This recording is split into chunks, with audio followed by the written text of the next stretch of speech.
தனது மூத்த சகோதரர் விஜயகாந்தன் மகன் அரசியலுக்கு வருவதை முழு மனதுடன் வரவேற்பதாக நடிகர் கார்த்திக் தெரிவித்துள்ளார். மக்கள் மனநிலை எப்படி இருக்குன்னு தான் நம்ம பார்க்கணும்.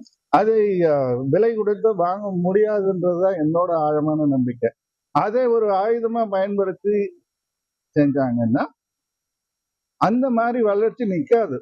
புத்தியுள்ள மனிதரெல்லாம் வெற்றி காண்பதில்லை.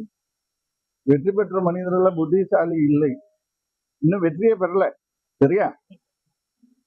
மக்கள் தீர்ப்பு இருக்கு. நம்பி வரட்டும், நல்லா வரட்டும். கரெக்டான வயசுல வர்றார். வரட்டும். சகோதரருடைய மகன், மூத்த சகோதரருடைய மகன் அவர் வழியே வருகிறார். வரவேற்போமே இல்லையா? கரெக்டிய நண்பர் தான், இல்லைன்னு சொல்லலையே.